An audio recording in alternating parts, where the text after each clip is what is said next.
Bonjour à tous. Bienvenue dans ce webinaire sur la présentation de la DSN pour les collectivités territoriales qui devront passer à la DSN au 1er janvier 2021.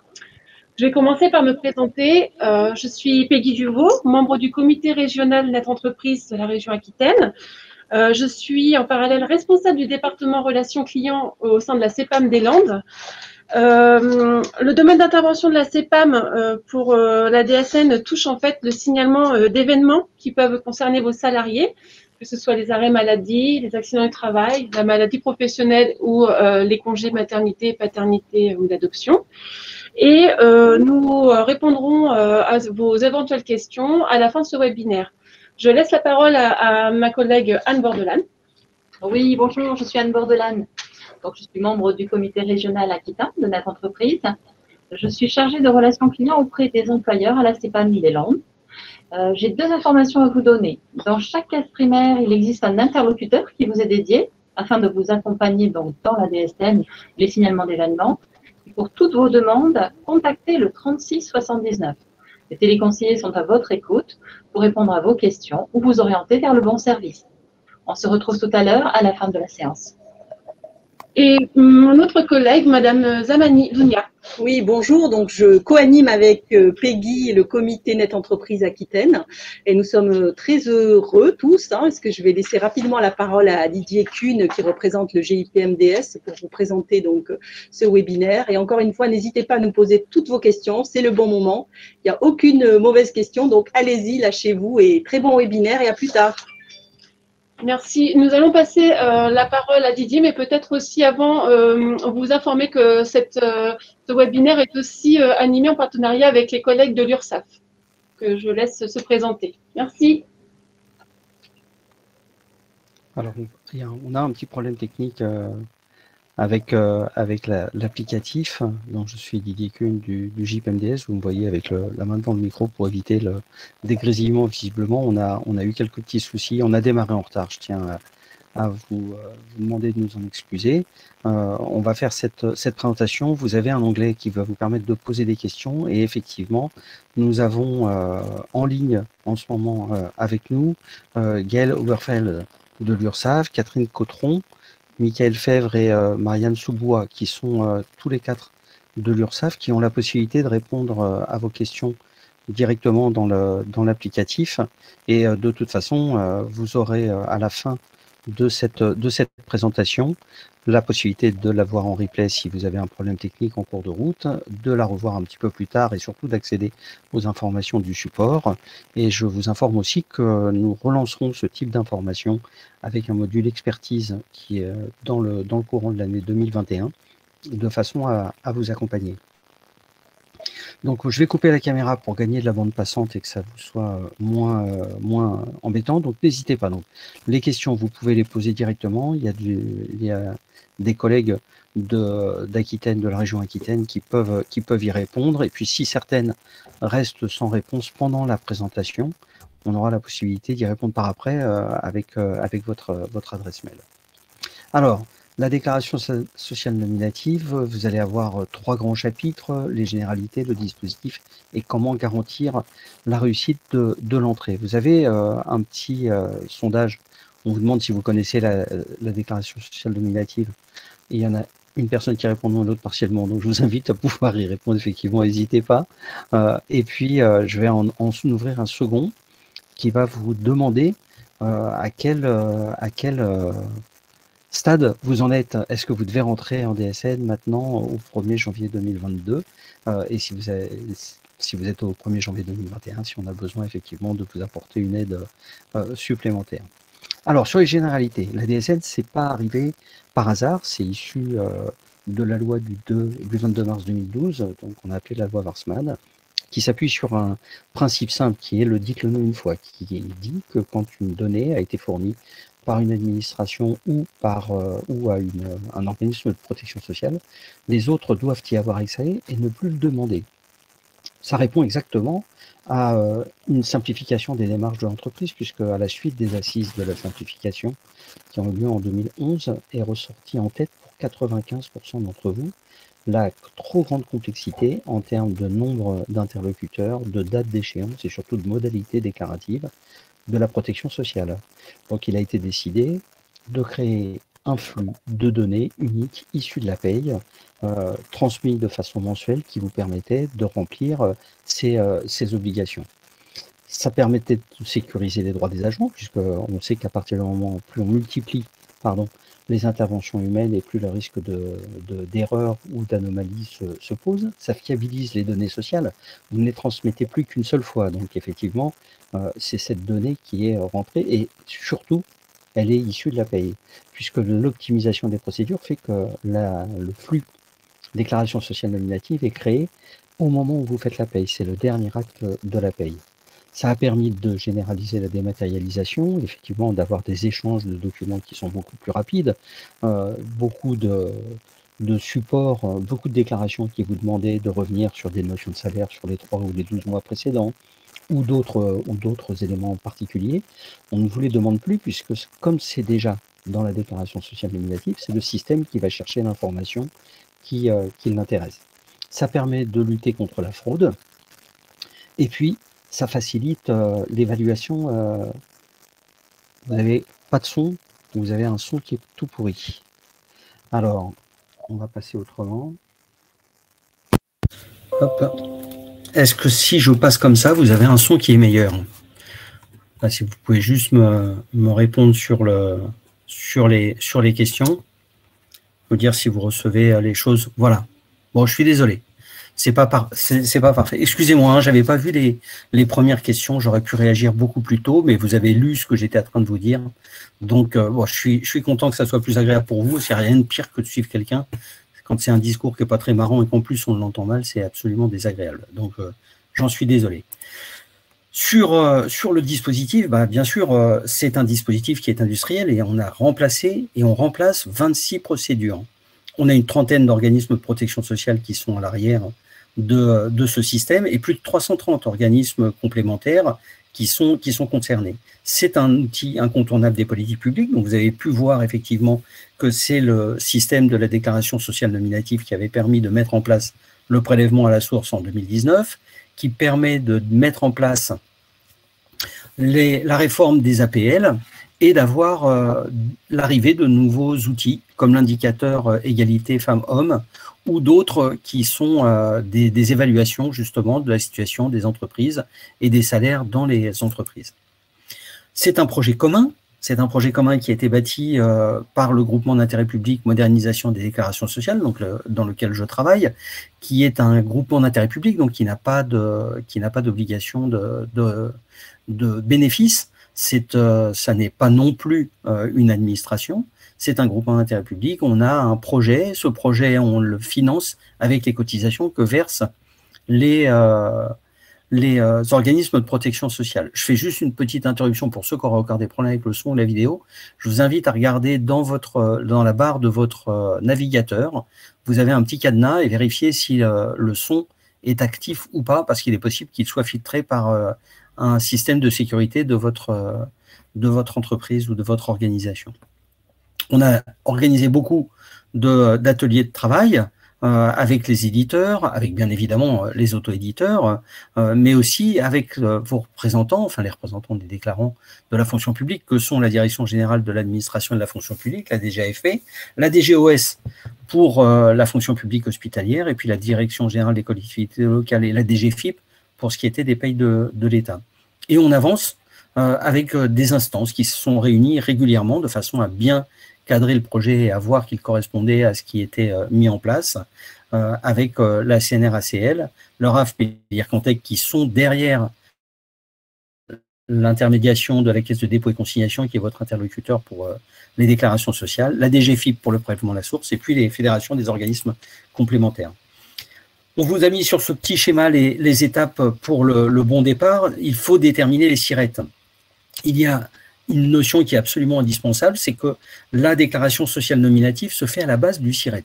Un SIRET, une DSN. Or, en réalité, ça ne fonctionne pas du tout dans un système qui est en mode de fonctionnement, puisque on a dans certaines collectivités territoriales 5 ou 6 SIRET mais avec un seul SIRET qui gère la carrière et le son la carrière et le salaire, pardon, des différents agents. Et on vous invite à utiliser ce SIRET, c'est-à-dire à ne faire qu'une seule DSN pour tous, avec quand même une petite modification, c'est que vous devez vérifier auprès de l'URSSAF que c'est un SIRET qui est déjà identifié comme un SIRET cotisant. Vous devez effectivement pouvoir avoir déjà déclaré, être connu par les URSSAF. Et si le SIRET est modifié en cours d'année, vous avez différents éléments qui permettent de le faire en cours d'année, de faire une DSN du mois M sur l'ancien SIRET quand il est encore actif et de passer sur le SIRET, le nouveau SIRET pour le mois suivant. Vous ne faites pas 2 DSN sur les 2 SIRET le même mois, puisqu'effectivement on serait en grande difficulté parce qu'on aurait 2 prélèvements à la source, 2 cotisations, 2 déclarations pour les agents, puisque chaque DSN serait accepté. Donc c'est au moment où vous changez de SIRET, vous continuez la DSN avec effectivement ce changement-là et nous faisons le chaînage des SIRET derrière avant la transmission aux organismes de protection sociale. C'est le système qui reconnaît le changement de SIRET.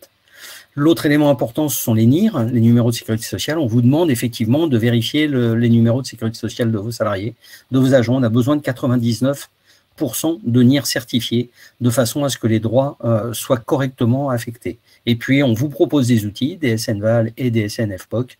DSN VAL qui vous permet de lire le fichier pour savoir si le flux que vous allez envoyer est lisible.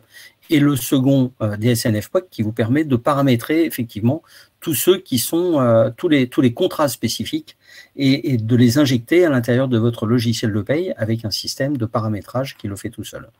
Mais ça ne fonctionne bien qu'à partir du moment où vous allez vérifier les comptes rendus métiers qui sont disponibles soit dans votre logiciel, si vous êtes en mode API, on y reviendra, vous inquiétez pas, soit sur le tableau de bord de Net Entreprise si vous passez en mode dépôt upload, qui sont les 2 modes de dépôt pour la DSN. On a repris sur cette page ce que je viens de vous dire en vous précisant, par exemple, pour déterminer SIRET, déterminer la maille déclarative, parce que sur cette page, vous avez sur la colonne jaune à droite des liens hypertextes qui vont vous permettre, puisque vous pouvez télécharger la présentation en mode PDF dans le système, et les liens sont actifs en mode PDF. Ces liens vous amènent directement sur les fiches consignes précises sur ce sujet. Par exemple, la fiche 2058 qui est identifier l'établissement et l'entreprise pour un employeur relevant de la fonction publique. Vous avez tout le détail entre le texte légal, les modalités d'utilisation et puis surtout ce qui est attendu. Donc vous l'avez pour les 5 éléments. Par exemple, la page « Je vérifie les numéros de sécurité sociale de mes agents ». Ça vous permet de le faire en amont, puisque une fois qu'on fait la déclaration sociale nominative, dans un des comptes rendus métiers qui remonte, on fait remonter toutes les anomalies, toutes les difficultés d'intervention qu'on peut avoir sur l'ensemble de l'identification des salariés. La déclaration sociale nominative, c'est tout au long de l'année, chaque mois, une photographie de la paye. Donc, ce qui veut dire que ça donne une idée précise de l'état des contrats que vous avez avec les agents. Alors, on sait qu'il n'y a pas de contrat, on va y revenir après. C'est pas une notion de contrat qui existe dans la fonction publique, mais pour nous, c'est une notion de contrat, c'est la relation employeur-salarié. C'est une vision précise mensuelle de la situation de ce contrat et de la situation de l'individu concerné. Chaque individu étant effectivement identifié dans la DSN. On n'attend pas là-dessus pour pouvoir avancer. Et du coup, ça vient de planter le système. Donc, je recommence pour vous le présenter. On y revient. Hop. Voilà. Et ça vous permet effectivement de faire le suivi de ce sujet. Ensuite, les modes de dépôt. On a 2 modes de transmission. Le mode API qui est le plus utilisé. Aujourd'hui, on a quasiment 90% des DSN qui passent en machine to machine. C'est votre logiciel qui transmet, quand vous faites la paye, qui a la capacité de transmettre le flux des DSN qui a été créé. Ce n'est pas une déclaration, hein, on dit DSN, mais en réalité, ce n'est pas une déclaration. Le flux qui a été créé est transmis automatiquement dans le système DSN. Ou alors, le mode posté, et votre logiciel crée un fichier. Et ce fichier, vous allez vous connecter sur Net Entreprise, vous allez accéder à la DSN, donc ça vous l'aurez fait en amont, mais vous allez voir qu'il faut le faire dès le début, et vous allez effectivement pouvoir le télécharger. Bon, je vais essayer d'aller plus doucement. Je croyais aller trop doucement, donc j'ai accéléré, mais je vais aller un peu plus doucement. À la fin du webinaire, on vous propose de télécharger le fichier, et s'il y a le moindre problème, puisque là, visiblement, on a quelques petits soucis sur ce webinaire, s'il y a le moindre problème, donc Madame Contiero, j'ai bien noté, je vous l'enverrai par mail de façon à ce que vous l'ayez, parce qu'il n'y a pas de raison de vous priver de cette chose forte. Je vais plus doucement, je parle vite, donc je fais attention, excusez-moi. On est ensuite sur la logique DSN. La logique DSN, ça vous change, on change vos habitudes. On va effectivement passer d'un système déclaratif avec des dates, avec des jalons, avec des étapes, on va passer à un contrôle continu. Il n'y a plus d'examen, il n'y a plus de correction, c'est chaque mois. Chaque mois, on s'attend à ce que les données de la paye soient effectivement bien placées. Et vous avez donc des dates d'échéance. On s'attend à ce que les DSN soient déposés chaque mois, le 5 du mois M+1, c'est-à-dire le mois suivant, à midi. Et moi, je vous invite franchement à le déposer bien avant, de façon à ce que s'il y avait le moindre problème, vous ayez le temps de faire les modifications qu'il faut, ou le 15, mais ça, vous le savez si vous êtes au 5 ou au 15 du mois, puisque c'est déjà l'échéance sur laquelle vous fonctionnez. Alors, petite précision, puisque c'est une question qui revient souvent pour ceux qui sont effectivement sur le 15 du mois, et qui sont donc avec des cotisations trimestrielles, vous faites une déclaration sociale nominative chaque mois, sans paiement de cotisation, et la troisième, effectivement, la troisième DSN, avec cotisation au moment de l'échéance du trimestre. On peut déposer, et ça répond à la question, mais comment je fais le mois où je suis parti en vacances, on peut déposer une DSN jusqu'à 1 mois à l'avance, c'est-à-dire que dès que l'échéance d'une DSN est passée, dès le lendemain, vous pouvez commencer à déposer la DSN suivante. On est sur des cas de paye très simples et qui sont répétitifs tout au long de l'année, rien ne vous empêche de la faire le lendemain de l'échéance de la précédente. Par contre, après l'échéance, on ne peut plus modifier le fichier, on ne peut plus faire de DSN annule et remplace. Et là, toute déclaration qui n'aura pas été acceptée, qui n'aura pas été refusée, qui n'aura pas été enregistrée, sera considérée comme tardive.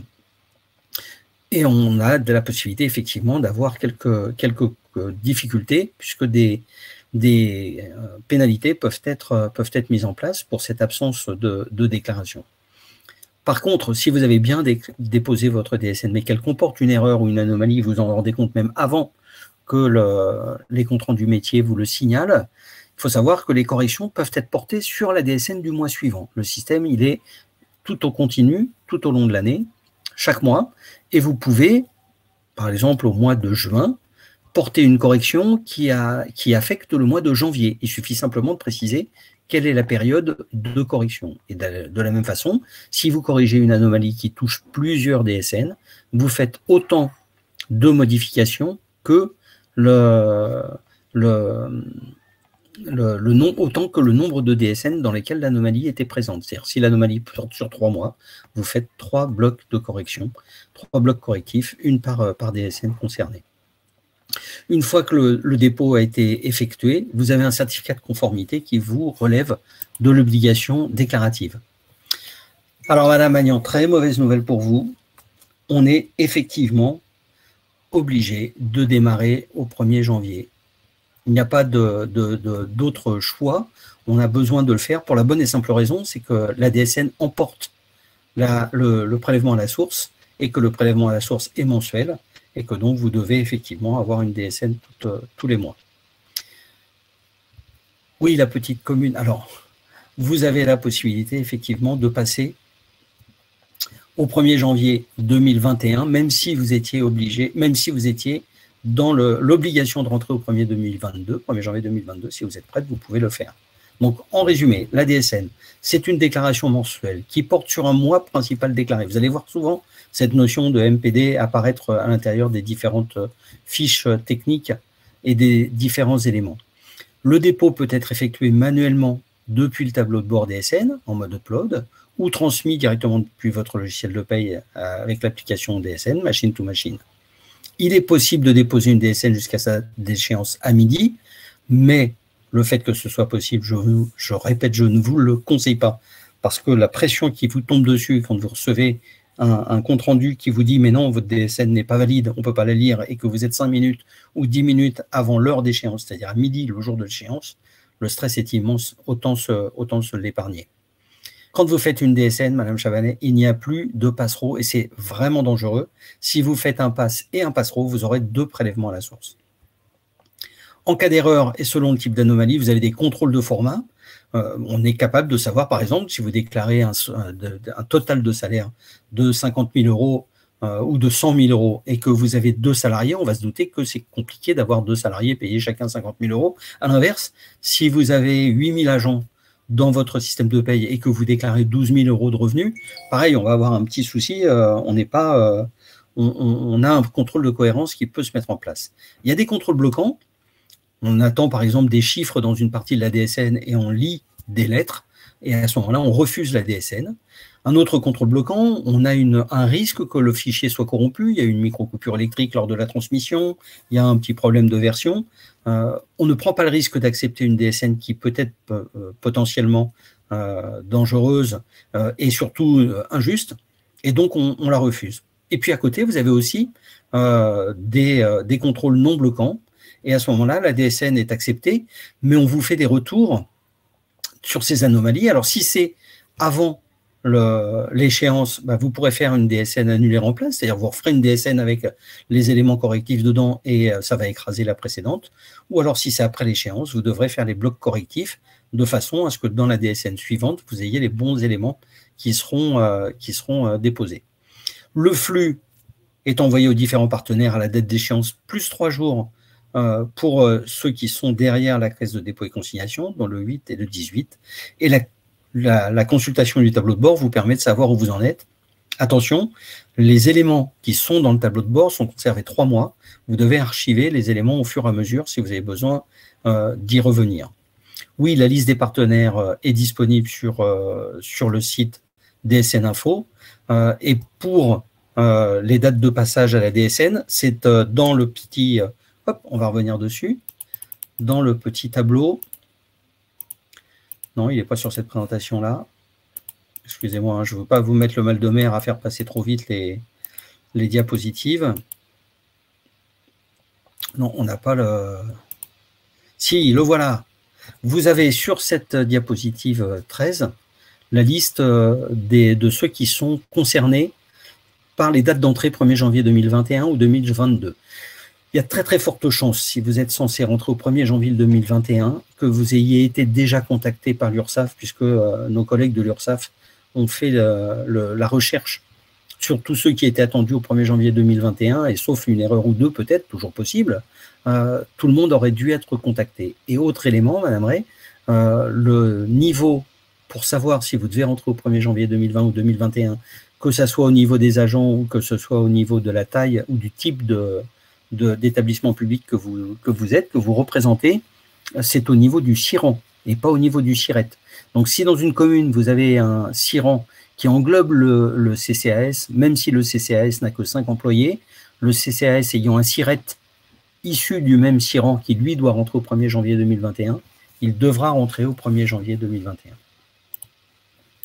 Je reviens juste en arrière sur les différents contrôles et les éléments. Donc, vous avez les comptes rendus métiers. Et là, vous avez à nouveau aussi ces fameux liens qui vont vous permettre d'aller chercher les réponses exactes et le contenu exact, par exemple, de ce qu'est un certificat de conformité, du bilan d'anomalie, qu'il faut effectivement consulter sur Net Entreprise ou alors s'il est remonté, et puis du BIS qui vous indique s'il y a des salariés, par exemple, pour lesquels on a un doute. On a un doute sur le nom, par exemple, un salarié qui, chez vous, est enregistré sous son nom marital, alors que le numéro de sécurité sociale correspond à son nom de naissance, ce qui est la logique. On peut avoir un doute si effectivement, ou le prénom n'est pas le même. Enfin, des choses qui peuvent être, ou Myriam ou Roselyne, qui serait, pour pas me moquer de la dernière question, du prénom de la dernière question, un Roselyne qui serait écrit avec un Y, et un Roselyne dans votre logiciel de paye qui serait écrit avec un I. Jusque-là, ça posait aucun problème.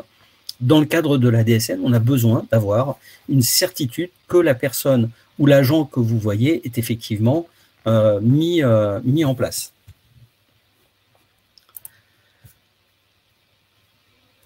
Alors, sur le dispositif, donc voilà le détail. Donc, Madame Coujoureux, je pense que de toute façon, on a votre adresse mail. Donc, si vous êtes censé être rentré au 1er janvier 2021, nos collègues de l'URSSAF qui sont tapis derrière le logiciel, à défaut de pouvoir me rejoindre sur scène pour vous répondre, pourront vous dire effectivement si vous y êtes directement ou pas. Le dispositif qui se transpose progressivement, donc au niveau de la fonction publique, on remplace la là-dessus, terminé. À partir du moment où vous avez effectivement fait les premières DSN, vous n'avez pas à continuer à faire la là-dessus, celle pour les régimes CNRACL, RAF et IRCANTEC. Vous ne faites plus la DUX, et à ce moment-là, dans son volet URSSAF, c'est effectivement quelque chose qui est utile puisque vous n'avez plus à la faire tous les mois. Et puis la transmission des informations via Passereau, surtout vous ne les faites plus à partir du moment où vous faites la DSN. Le pass est dans la DSN, le prélèvement à la source est dedans et l'utilisation de Passereau n'est plus utile, voire même elle est toxique puisque vous aurez 2 prélèvements à la source et ensuite il faudra faire des demandes modificatives pour vous faire rembourser. Si vous avez des questions sur ces fameuses déclarations en lien, vous avez des petits liens pour la DASU, pour la DUX et pour Passereau, des petits liens qui vous amènent sur la partie relative à ces éléments-là. Alors, eh bien, oui, Monsieur Vautrin, vous avez la possibilité de faire rentrer tout le monde au 1er janvier 2021. Les échéances qui vous sont données sont les échéances maximum. Donc, ceux qui devaient rentrer au 1er janvier 2021 ne peuvent pas rentrer au 1er janvier 2022, ils seront en retard et ils vont avoir quelques petits soucis. Ceux qui sont au 1er janvier 2022, s'ils sont prêts, et on est bien content si vous pouvez le faire avant, parce que tous ceux qui vont rentrer au 1er janvier 2021 vont dégonfler la pression du nombre de petites communes et de déclarants qui sont attendus au 1er janvier 2022. Et du coup, ça va nous donner un peu plus de possibilités pour vous accompagner s'il y a des modifications dans le paramétrage à faire, une plus grande facilité puisqu'on aura moins de nouveaux arrivants au 1er janvier 2021 qu'au 1er janvier 2022. Alors, non, vous pouvez pas, Madame Berbois, vous ne pouvez pas commencer à titre d'essai. Vous pouvez faire des DSN de test, mais vous êtes obligé de continuer à faire les DSN en double commande, les autres déclarations en double commande. Si vous rentrez au 1er janvier 2021 dans le système DSN, vous y êtes de façon officielle. Il n'y a pas de système d'essai, il y a un système de test, une plateforme de test où vous pouvez le déposer. Mais par contre, vous devrez continuer à faire les autres déclarations toute l'année et vous ne pourrez pas rentrer en DSN au milieu d'année 2021. Ça sera au 1er janvier 2022. On a une grosse différence aussi parce que la DSN a été... alors, Madame Picard, avant d'attaquer les termes, justement, parce que je viens de voir que vous parlez de Topaz, oui, Topaz, c'est un système qui appelle les taux. Que vous le passiez par Passereau ou pas, ça ne change rien. C'est simplement un système qui vous permet de connaître en amont les taux pour les salariés. Donc, vous pouvez parfaitement utiliser Topaz pour l'obtenir. Par contre, vous ne devez pas faire de déclaration par le biais de Passereau si vous faites la DSN, parce que le pass de la DSN va s'installer. Et oui, je suis désolé pour Madame Thibault, les bordereaux récapitulatifs de l'URSSAF sont supprimés. C'est une tristesse pour beaucoup. Non, j'arrête mes bêtises. Non. Oui, effectivement, ils sont supprimés puisque vous avez le système de la DSN qui, lui, est mensuel et les bordereaux ne sont pas à ce moment-là utilisables et mis en place. Alors vous dites youpi, mais ça veut dire que dans la présentation de la DSN que vous faites chaque mois, les données que vous transmettez sont justes. Parce que ça n'empêchera pas, et bien évidemment, je suis vraiment encore désolé qu'on ait ce petit problème technique qui fasse que mes collègues de l'URSSAF puissent pas se joindre à nous en réel. Ils sont là, hein, puisqu'ils m'envoient des SMS en me disant on n'arrive pas à monter. On voit les questions, mais on n'arrive pas à monter. Ils ne sont pas considérés comme membres de l'équipe, c'est un problème du logiciel.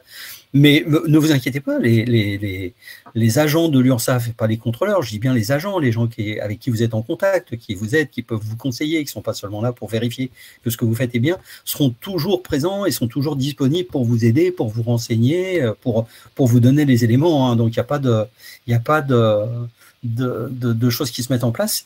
Et on va avoir beaucoup de contrôles qui vont être faits sur documents, qui vont être faits sur la transmission du flux. On va voir apparaître les anomalies beaucoup plus tôt. C'est une grande sécurité aussi pour vous, parce que vous n'aurez pas à faire des corrections sur des mois et des mois auparavant.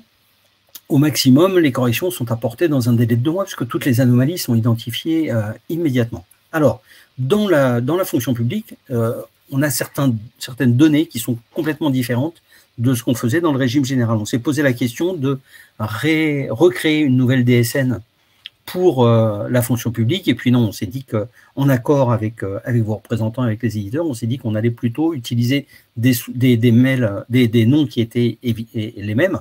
Par exemple, un salarié, ça désigne aussi un agent public. Une entreprise ou un tiers déclarant, ça s'applique à l'administration ou à l'organisme public. Le salaire, ça correspond au traitement. Et puis, ce dont je vous parlais tout à l'heure, le contrat, c'est la relation employeur-agent qui est mis en place et que l'on appelle contrat. Vous allez voir qu'on a besoin de ces éléments-là dans le cadre, par exemple, d'un détachement. Il faut qu'on sache quel est le moment où le contrat dans l'organisme d'origine s'arrête et il démarre dans l'établissement d'accueil, et les dates de fin aussi, de façon à revenir dans le même système. C'est exactement ce que je suis en train de vous dire au niveau de la notion du contrat. Et puis l'autre élément, c'est la quotité de travail. Dans le régime général, la quotité de travail, elle est mensuelle, et la DSN, elle est mensuelle. Donc la quotité de travail, elle est équivalente, pas dans la fonction publique. Dans la fonction publique, on peut avoir une base qui est différente, suivant pour les contractuels et puis suivant la fonction publique et le type de fonction publique dans lequel ils sont. Les quotités de travail sont à faire en heures hebdomadaires, comme le prévoit le statut.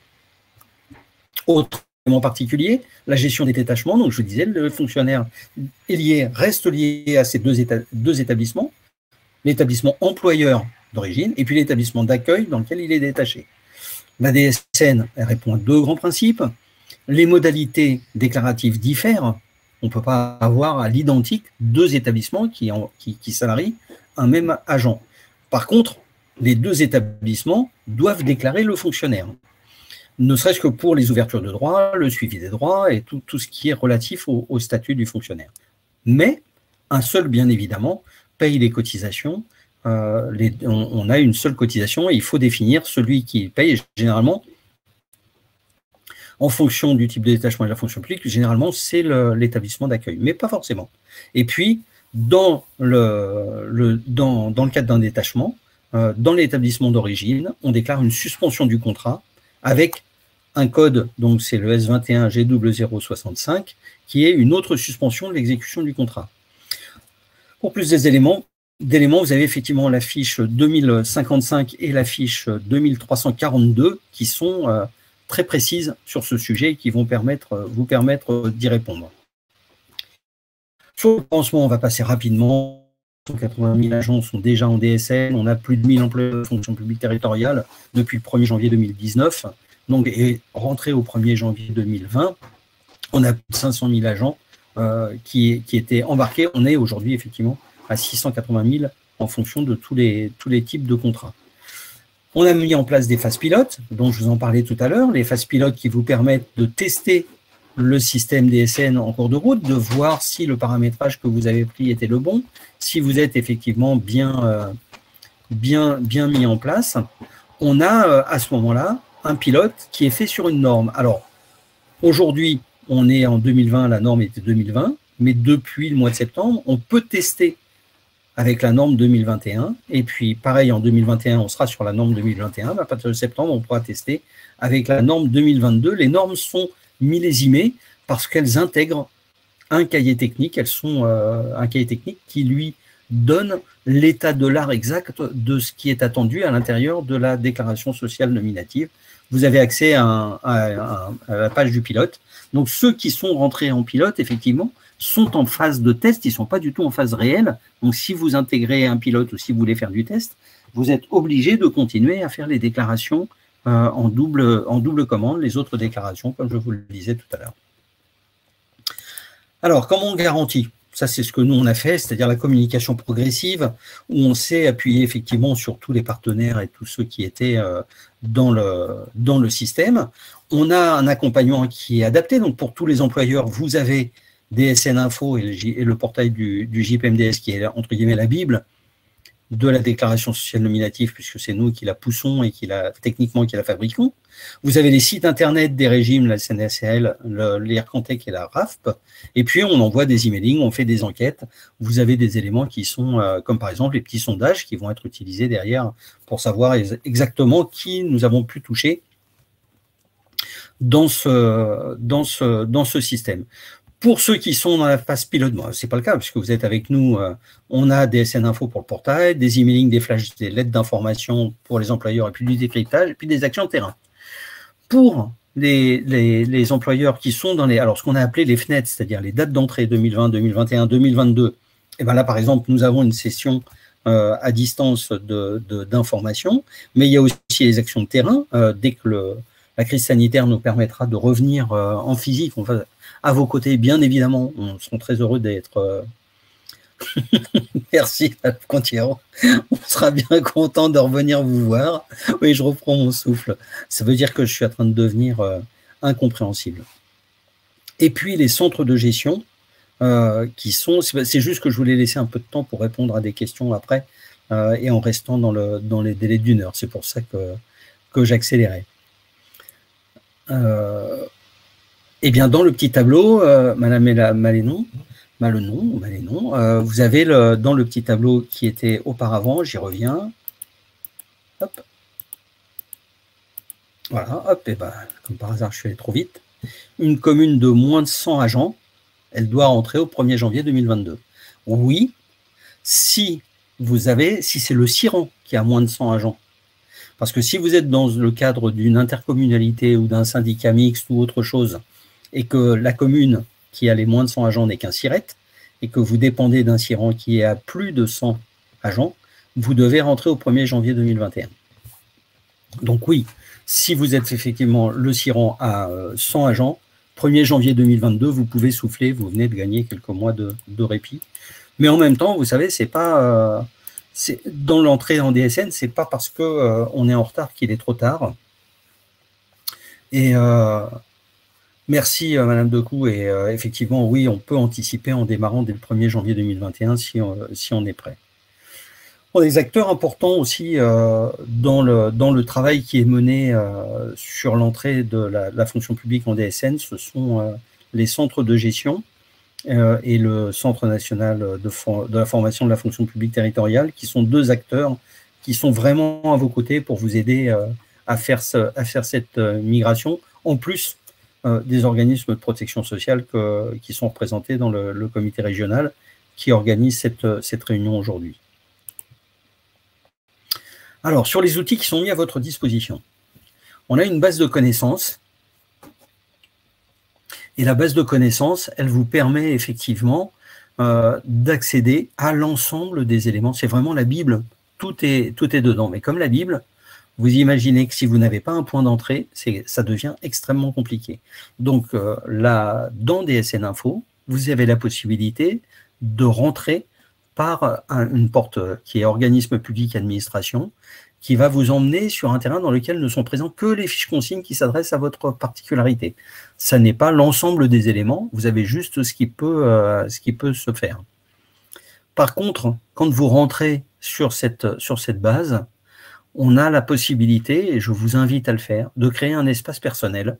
Donc vous créez votre petit fichier, et dedans, vous pouvez installer des fiches qui vous intéressent, auxquelles vous pouvez vous abonner. Alors pourquoi c'est important de s'abonner aux fiches consignes? Quand on a démarré la DSN, il y avait 17 notions d'effectifs.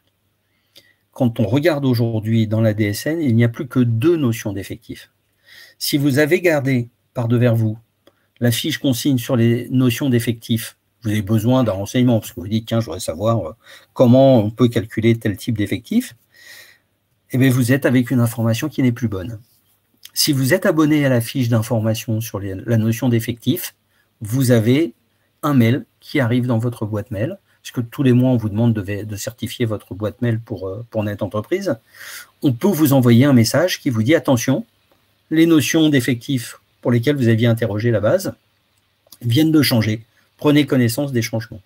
On ne s'est pas contenté de mettre des fiches et de vous dire il faut continuer à chercher. On est allé chercher des choses un peu plus simples avec des MOOC et des vidéos.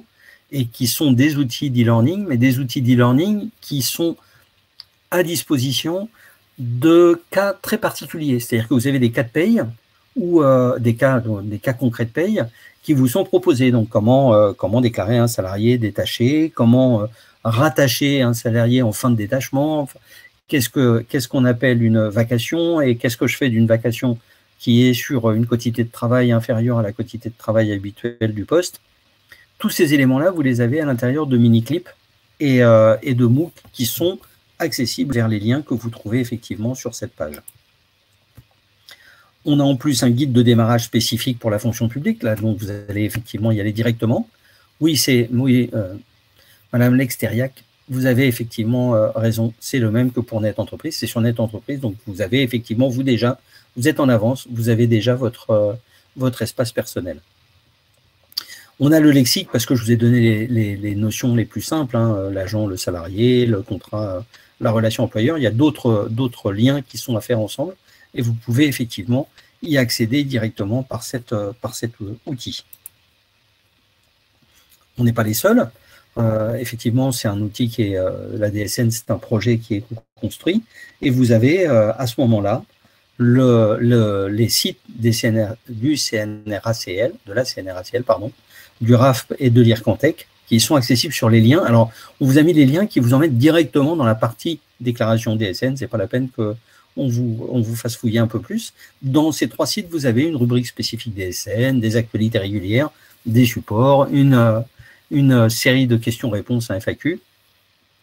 Dans certains, un chatbot, un agent virtuel intelligent qui peut vous aider à répondre.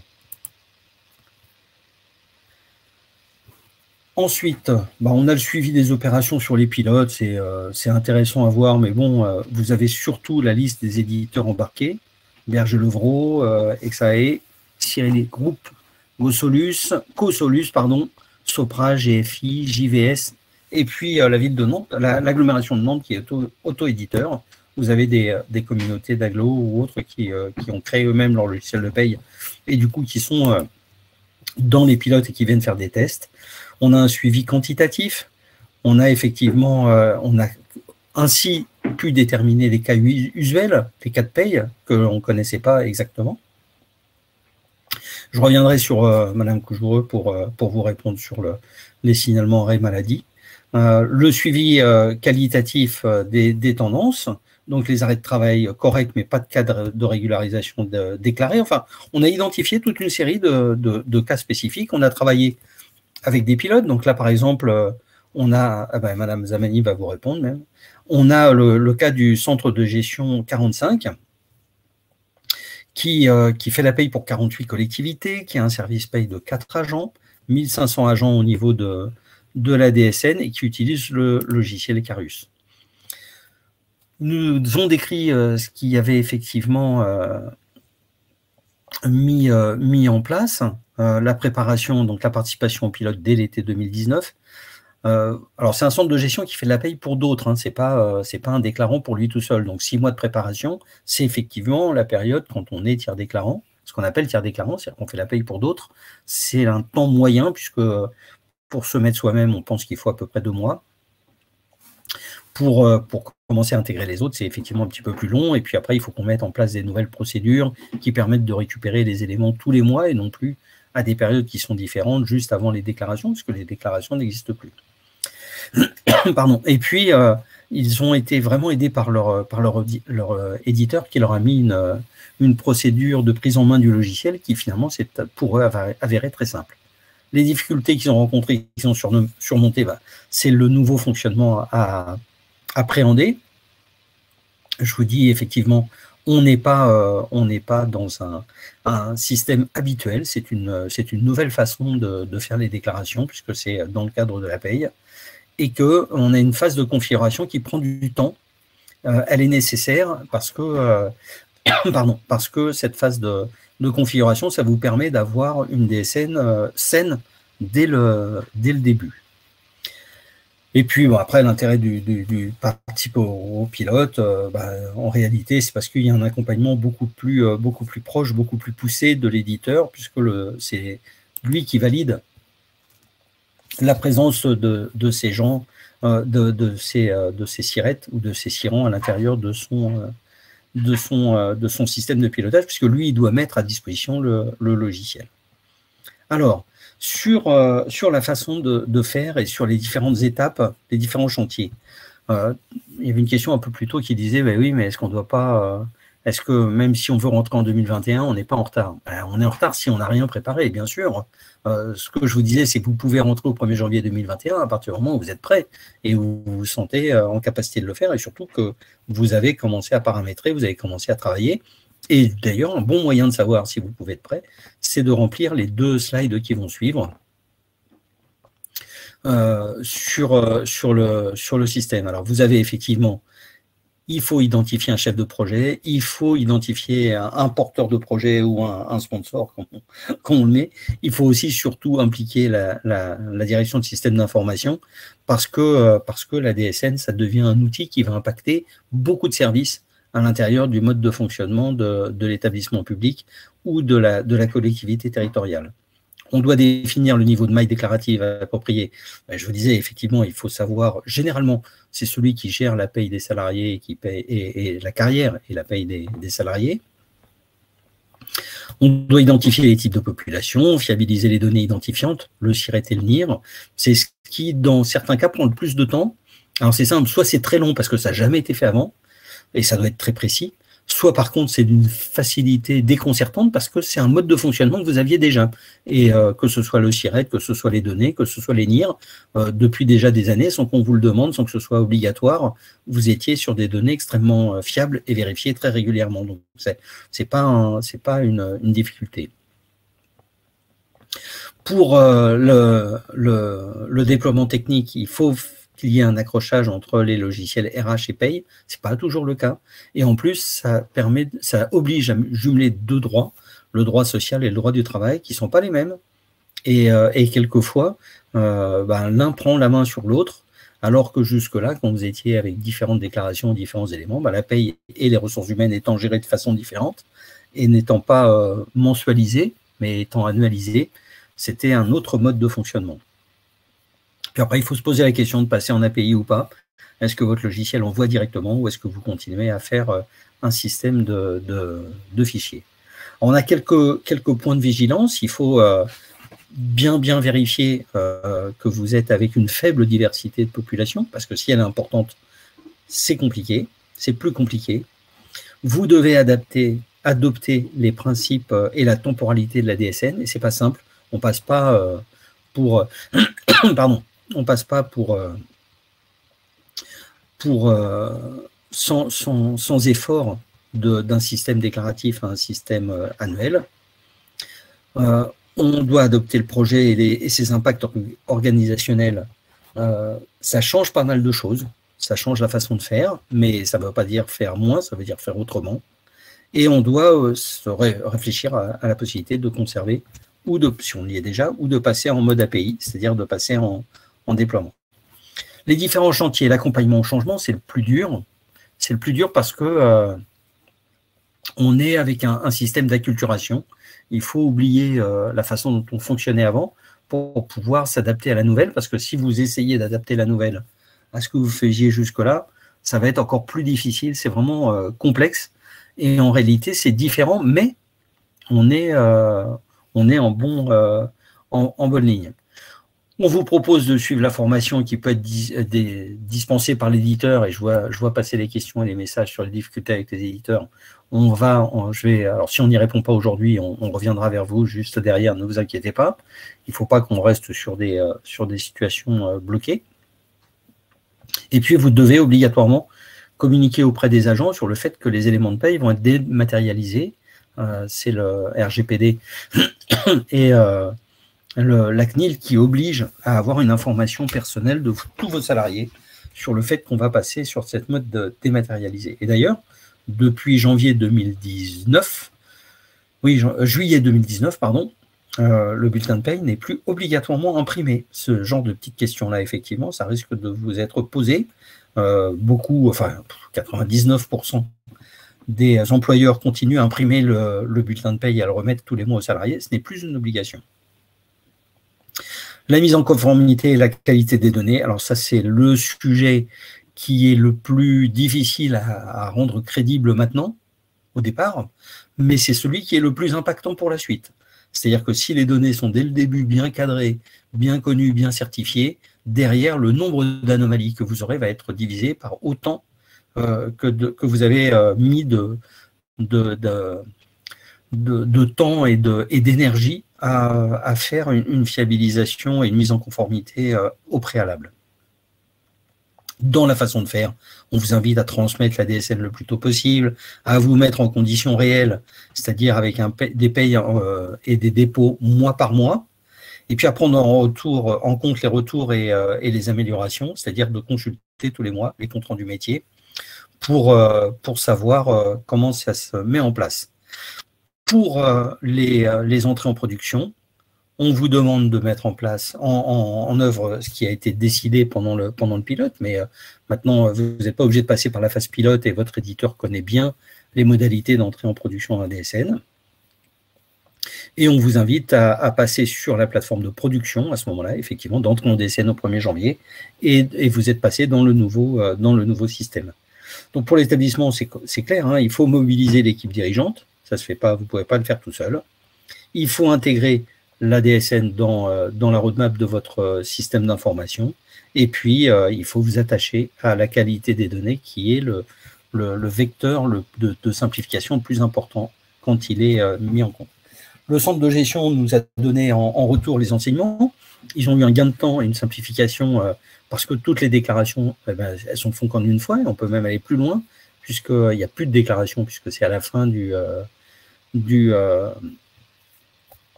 la paye que le fichier existe. On a une fluidité accrue une fois que le processus est maîtrisé, mais c'est comme tout système de simplification. Beaucoup croient que c'est faire moins. En réalité, c'est faire différemment et c'est faire plus facilement. En gros, on peut vous dire que la mission du GIP, donc du groupement d'intérêt public, modernisation des déclarations sociales, c'est de masquer au maximum la complexité. Puis on a une intégration plus simple des régularisations et moins de sources d'erreurs. Bon, alors après, on a une personne en 3 jours qui réalise les 48 DSN, et à terme, bien évidemment, plus de date dessus.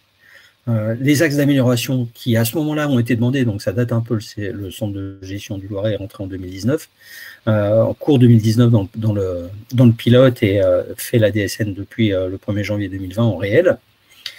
Les comptes rendus métiers ont évolué, ils doivent encore évoluer, bien évidemment, il faut qu'ils soient un peu plus lisibles, humainement lisibles par les humains, puisque c'est fait normalement pour être lu et interprété par un logiciel informatique, mais comme ils sont mis à disposition des humains, c'est bien qu'on puisse les lire. Et puis qu'on ait, et ça répondait à une des questions qui était posée tout à l'heure, une extension du périmètre au signalement arrêt de travail, et c'est effectivement quelque chose qui est encore à l'étude. Voilà, sur la présentation, on a effectivement pardon, j'ai terminé la présentation, donc on peut prendre, si Madame Zamani veut remonter sur scène avec moi et rouvrir son micro, on va pouvoir essayer de répondre si vous avez repéré des questions un peu plus génériques auxquelles on peut répondre. Pour Madame Laluc, sur les 2 dernières questions que je vois, oui, il y a des modèles de courrier, mais vous les trouverez sur DSN Info, mais tout ce qui est au niveau des centres de gestion, au niveau de vos partenaires CNRACL ou la Caisse de dépôt et conciliation, il y a des modèles de courrier, mais c'est vraiment le plus simple. Et effectivement, comme l'édition du bulletin de salaire, elle n'est plus obligatoire, c'est un message électronique qui est mis à disposition et le salarié peut l'imprimer. C'est l'impression qui n'est plus obligatoire. La mise à disposition, elle reste obligatoire. Vous devez faire la paye tous les mois et d'ailleurs vous le faites. Mais c'est l'impression du bulletin de paye qui n'est plus obligatoire. Et j'en profite pour faire une petite digression. La déclaration sociale nominative, ce sont des éléments importants qui sont transmis, c'est des flux d'informations qui sont transmis et qui sont mis en place sur le système. Et on a effectivement la possibilité de voir les éléments qui ont été transmis sur un portail qui est ouvert depuis quelque temps, qui s'appelle mesdroitssociaux.fr. Mesdroitssociaux.fr, ça permet à chaque individu de voir pour lui-même, c'est le seul, Et pour son cas particulier, ce qui a été déclaré, les éléments qui ont été transmis dans le cadre de la DSN et ce qui est mis en place. Alors, si Madame Zamani voulait prendre la parole pour répondre à quelques questions que vous avez vues passer. Alors, on a essayé au fur et à mesure de répondre aux questions qui concernaient l'assurance maladie. Et c'est vrai que bon nombre de vos questions concernent l'URSSAF. Nos collègues qui sont d'ailleurs désolés pour, comme tu l'as dit Didier, à cause de ce petit souci technique de ne pouvoir se connecter. Didier, tu vas, et c'est ce que tu fais en règle générale, nous envoyer toutes les questions et l'URSSAF s'engage à répondre à toutes les questions que vous avez posées. Donc, pas d'inquiétude, puisqu'on a vos adresses mail quand vous posez les questions. Donc, vous aurez des réponses, j'ai envie de dire, quasi personnalisées. Là, vous avez posé une dernière question, il y en a une en tous les cas qui concerne le signalement des arrêts maladie, donc je laisse le soin à ma collègue Anne de répondre. Oui, donc là je réponds à Patricia Coucoureux qui dit « À qui est transmis le signalement des arrêts maladie si on oublie de le faire ?» Alors, le signalement des arrêts maladie, c'est quand vous saisissez un arrêt maladie et que vous voulez vraiment transformer, faire un signalement d'événement. Donc ça, c'est une action dans votre logiciel de paie. Ensuite, soit vous allez le déposer, ce signalement d'événement, sur votre tableau de bord qui est dans votre net entreprise, ou ça peut partir automatiquement de votre logiciel de paie. Quand ce signalement d'événement part, l'ACOS le reçoit, pour faire simple. Il a reçu en parallèle vos DSN mensuels et c'est en regroupant ces éléments qu'il peut transformer votre signalement d'événement en une attestation de salaire. Didier Kuhn vous a parlé des comptes rendus métiers qui sont sur votre tableau de bord. Donc là, justement, ce sont les rôles des chargés de relations clients dans chaque CPAM qui peuvent vous accompagner pour aller le consulter, ce tableau de bord. Voilà, ça c'est une étape qui sera importante pour vous.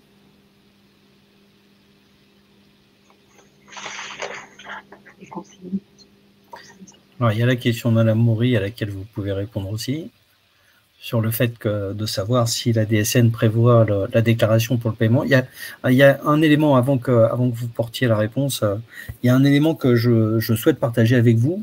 Je le simplifie grandement en parlant de la philosophie de la DSN.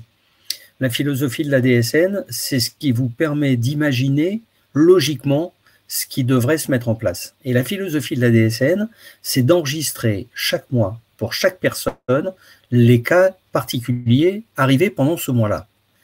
Quand on parle d'interruption de revenus, avec arrêt maladie, suspension de contrat ou mise à disposition d'agents ou un salarié, un agent qui devient élu, à chaque fois que quelque chose, qu'un événement touche les revenus, modifie les revenus, il faut que ce soit déclaré dans le cadre de la déclaration sociale nominative.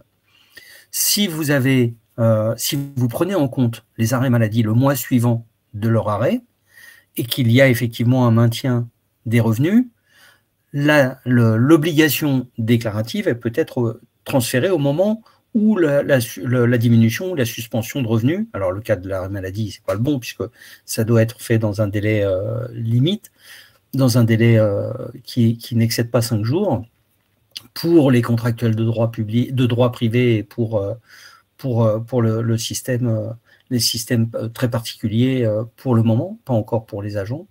On est dans cette obligation d'utiliser les signalements d'événements de la DSN pour assurer le maintien des revenus des agents et des salariés qui travaillent pour vous. Ensuite, le deuxième élément de cette fameuse philosophie, c'est comme c'est une photographie d'un agent précis, on se retrouve dans une situation où on peut, dans le cadre de la DSN, affecter une date. Mais là où ça se percute avec les obligations, par exemple, de l'assurance maladie ou de l'assurance chômage, puisque dans le cadre de certaines démissions, on peut ouvrir des droits à l'assurance chômage maintenant pour les fonctionnaires, c'est qu'eux ont besoin de mettre en place et ont obligation de mettre en place des revenus de remplacement à partir du moment où l'événement arrive. Donc il faut vraiment que ce soit daté avec en éléments qui vous renseignent sur l'obligation de le faire immédiatement ou pas, c'est est-ce que ça affecte le revenu de l'agent et dans quelles conditions. Et quand vous dites comment se passe quand un agent vous transmet son arrêt maladie après la transmission des payes, on a une évolution qui est apparue. Alors, si c'est vous qui effectivement transmettez la paye, on a vu passer un élément de Bercy, un courrier de Bercy qui incitait les trésoreries à vous demander les éléments de la paye du mois M, c'est-à-dire du mois de mars, au plus tard le 20, et non plus au plus tard le 10, comme c'était le cas, voire au plus tard le 5, comme c'était le cas, parce qu'on s'est aperçu qu'il y avait des grandes difficultés à savoir à avoir les deux éléments, c'est-à-dire transmettre la DSN du mois de février, le 5 mars, et transmettre les éléments de la paye du mois de mars, le 5 mars aussi, un à Net Entreprise ou à la DSN et l'autre à la trésorerie. Donc on a ce décalage qui a été mis en place.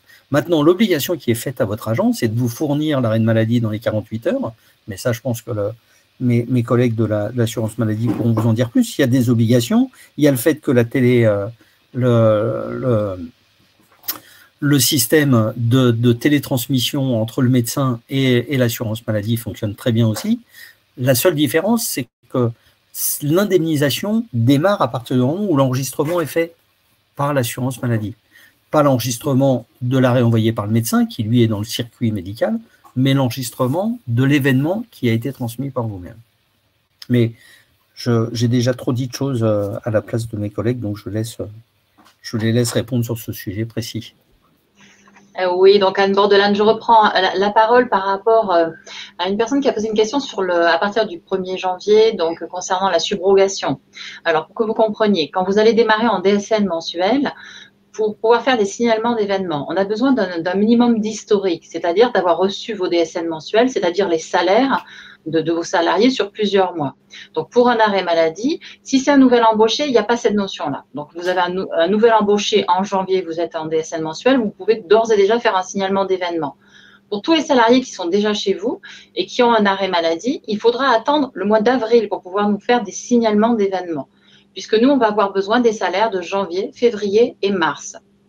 Voilà. Et ensuite, pour la notion de subrogation, c'est quand vous saisissez votre signalement d'événement, que vous mettez les dates souhaitées au niveau de la subrogation, le maintien de salaire, vous allez mettre la date de début de l'arrêt et en date de fin, vous allez mettre la période maximale qui est prévue par rapport au contrat de ce salarié, puisque effectivement, suivant son ancienneté, peut-être les délais ne sont pas les mêmes, la période de maintien de salaire n'est peut-être pas la même. Voilà. Mais ne soyez pas inquiets par rapport à tous ces petits détails qui sont peut-être qui vous posent question aujourd'hui.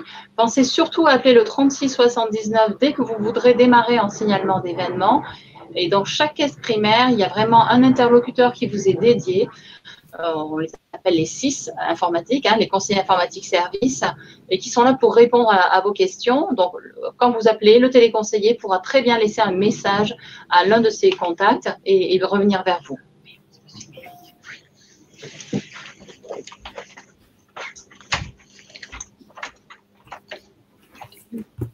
Didier, je te laisse prendre la suite. Après, voilà, s'il y a d'autres questions, je reprendrai la parole, il n'y a pas de souci.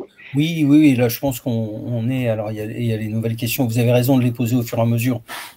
Alors, pour ceux qui sont en entrée au 1er janvier 2022, comme je vous le disais, on va refaire 2 sessions, une au printemps et une à l'automne, avec d'autres outils, d'autres supports que l'on appelle expertise, qui sont beaucoup plus pointus, qui vont permettre de répondre aux questions que vous posez.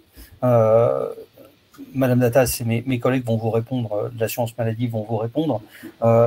Simplement, il faut que vous ayez en tête, j'ai vu passer des questions sur des cas spécifiques qui sont payés le mois d'après. La DSN n'a pas vocation à changer les pratiques de paye. Si tant est que les pratiques de paye sont dans la loi. Le décalage de paye est interdit. On doit normalement rémunérer un salarié au plus tard à la fin du mois de l'activité du dit salarié. Mais cependant, il y a des habitudes qui ont effectivement permis de le faire dans d'autres éléments. Sur le cas particulier, Monsieur Vautrin, j'en profite, merci, pour les acédiques. Oui, le signalement d'événement en fin de contrat est toujours à faire et il faut toujours rematérialiser l'attestation employeur pour la bonne et simple raison, c'est que l'attestation employeur, c'est le droit du travail, ce n'est pas le droit social. Et dans le droit du travail, vous devez fournir au départ d'un agent, d'un contractuel, vous devez fournir tous les éléments relatifs à son contrat de travail, relatifs au paiement des différentes cotisations et à l'ouverture de ces droits à la CEDIC sans délai, c'est-à-dire le jour du départ. Donc, vous devez envoyer un signalement fin de contrat de travail à Pôle emploi qui vous le retourne validé, et c'est ce document que vous imprimez et que vous remettez à l'agent ou au salarié. Donc oui, pour l'instant, et je pense pendant quelques temps encore, parce que c'est le droit du travail que ça impacte et pas le droit social, les attestations de fin de contrat de travail, les attestations employeurs, les fameux petits papiers à imprimer sur feuille jaune, sont à fournir, bien que Pôle emploi ait à disposition la totalité des éléments qui ont été transmis dans le signalement d'événement. On le sait aujourd'hui par expérience, ça marche très bien, les flux remontent très bien, et les agents dans les différentes agences de Pôle emploi ont tous les éléments relatifs à ces contrats. Mais on a besoin, dans le cadre de la lutte contre la fraude, dans le cadre du respect des droits des agents et des salariés, on a besoin de cette attestation parce que c'est le seul truc qui, pour aujourd'hui, est opposable juridiquement en cas de contestation.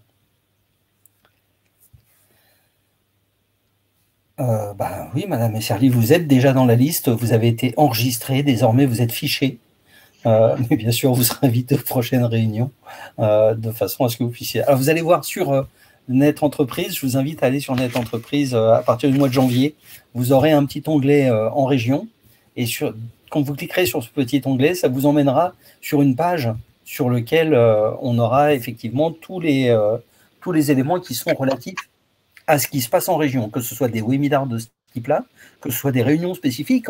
Nos collègues de l'URSSAF et de l'assurance maladie organisent énormément d'événements, de réunions, de rendez-vous avec vous, et on va essayer de mettre un maximum d'informations sur ces rendez-vous de façon à ce que vous puissiez vous y inscrire. L'intérêt aussi de cette page sur Net Entreprise, c'est qu'éventuellement, si vous n'étiez pas libre aujourd'hui, demain matin, il y a une présentation pour les Hauts-de-France, la même.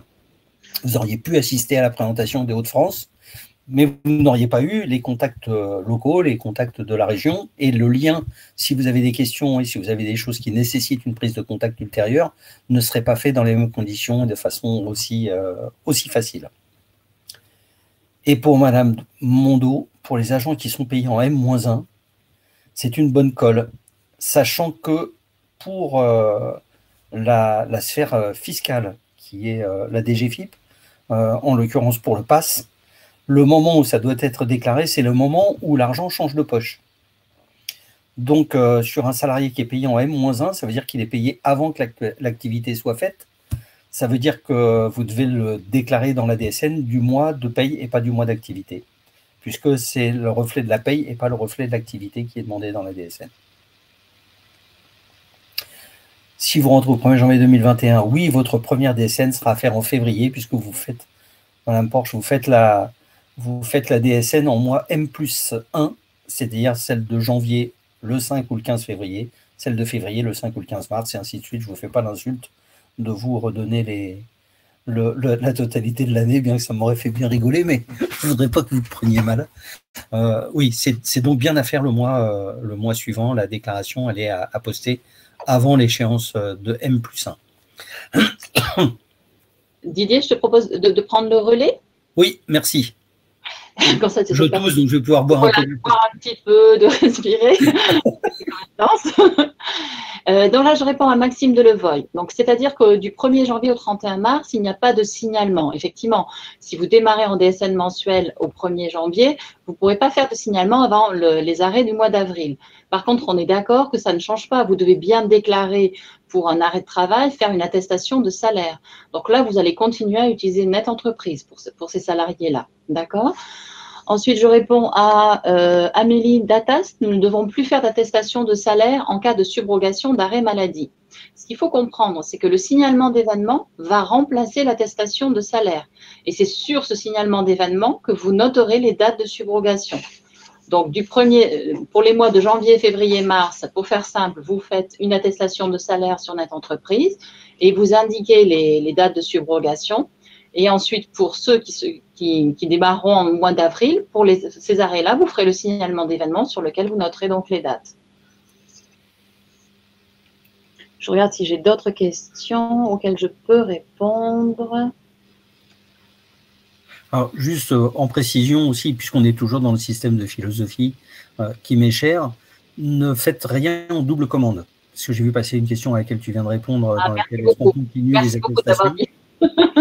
On fait pas de double commande. Ce qui est en DSN, si c'est correctement rempli avec les bons éléments, c'est-à-dire, comme le disait ma collègue tout à l'heure, avec les 3 mois ou les 12 mois d'antécédents, on ne fait pas les deux, parce que quand vous faites les deux, alors bien évidemment, les deux vont entrer, les deux vont être étudiés, ça veut dire que ça va mettre en défaut ou en conflit, que ça soit à l'assurance maladie, que ça soit à Pôle emploi ou ailleurs, ça met en conflit et ça retarde d'autant le traitement du sujet. Donc le fait de faire les deux, c'est absolument pas rassurant, c'est au contraire source de soucis. Certains disent, ah bah tiens, allez, mon premier signalement d'événement, bah, je vais faire une petite DSIJ en plus, comme ça je suis sûr que ça va passer.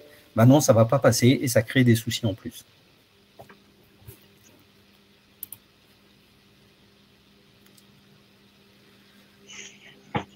Alors, du 1er janvier au 31 mars, il n'y a pas de signalement, donc pas de paiement CEPAM. Comment faire en cas de relance de la CEPAM auprès des agents? Vous avez vu la question, mesdames? Alors, non, je la cherche. Maxime Deloy, il a posé 2-3 questions à chaque fois, il essaie de nous piéger, lui, je crois. Oui. Bon, alors, j'ai répondu à une qui était à 8 minutes, je regarde s'il en a mis une autre. Oui, non, c'est celle-là. C'est celle-là? D'accord, Oui. donc là, j'ai déjà répondu. Et après, je regarde s'il y en a d'autres concernant la DSN. Donc, il y a Magali Destante qui dit « Bonjour, la DSN se fera sur notre entreprise ». Donc, après, effectivement, c'est ce dont je parlais tout à l'heure. Votre logiciel de paie, tout dépend si vous devez aller déposer. On appelle ça de l'EDI posté. On vient déposer un fichier, en fait, un flux sur notre entreprise, sur votre tableau de bord. Ou alors, c'est votre logiciel qui est équipé pour faire de l'EDI machine to machine. C'est-à-dire que ça part directement à la caisse primaire. Ça ne passera pas par là. Mais par contre, vous devrez consulter votre tableau de bord sur notre entreprise.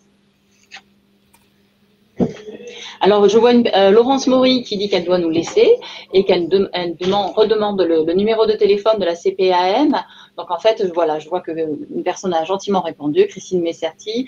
Donc, c'est le 3679. Le 3679 correspond aux plateformes téléphoniques mises en place par l'assurance maladie et ce sont des plateformes spécialisées pour tout ce qui est entreprise, employeur. Voilà, vous en avez une dans chaque région.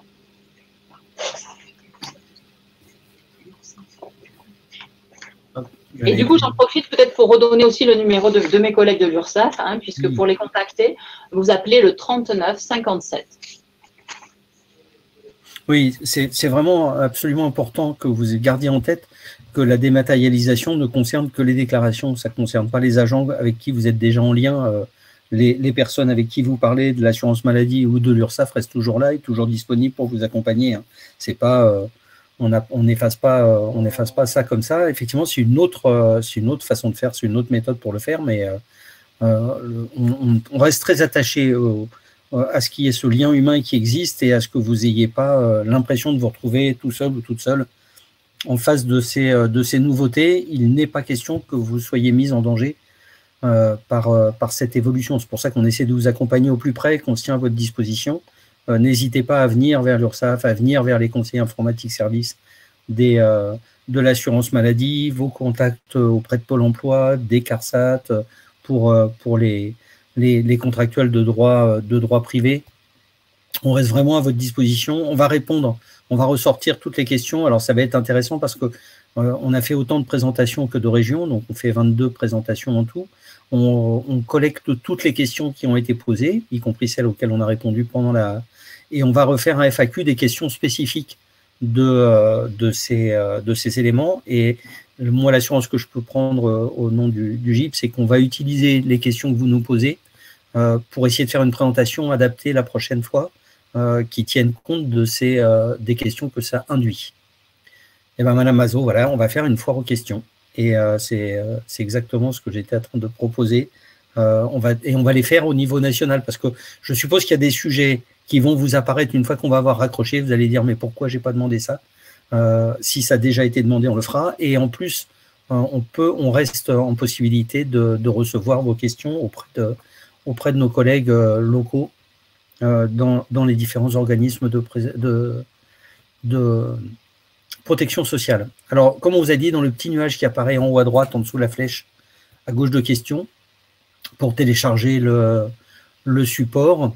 Oui, il faut déclarer les arrêts de travail des titulaires à partir du 1er janvier 2022. Ça va être quelque chose qui va se mettre en place.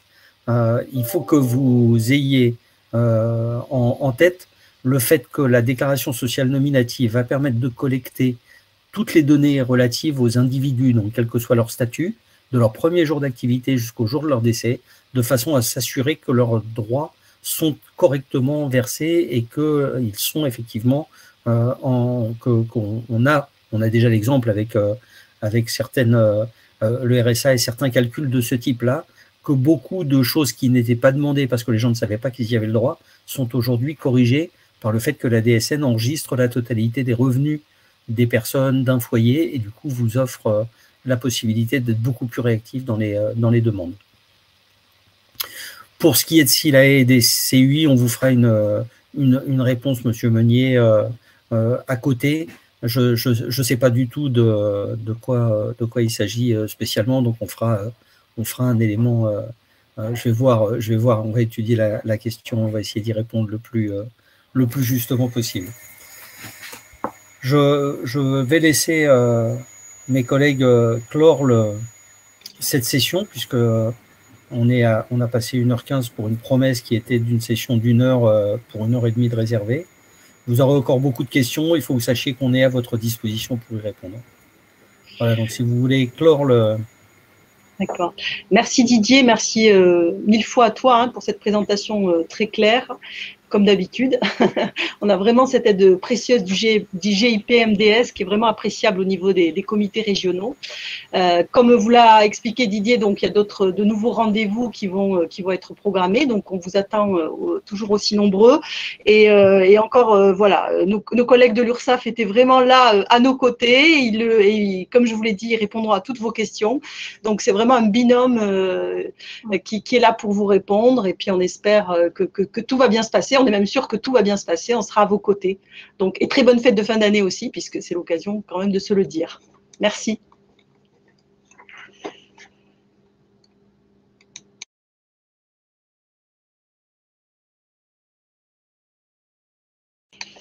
Merci à tous pour votre participation. Nous redonnons la parole à Didier. Pour notre part, c'est terminé. Merci de votre attention et on se dit à très bientôt.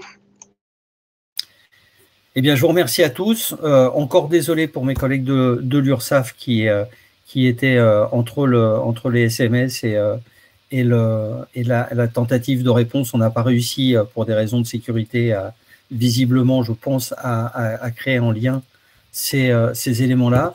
Merci à tous si on a pu, par cette petite intervention, vous aider, vous rassurer et vous accompagner au mieux. On reste à votre disposition. Merci d'avoir répondu aussi nombreux sur une période aussi longue. Et comme l'ont dit mes collègues, passez d'excellentes fêtes. Faites attention à vous, protégez vos proches. Et je vous souhaite une très très belle fin d'année. À bientôt.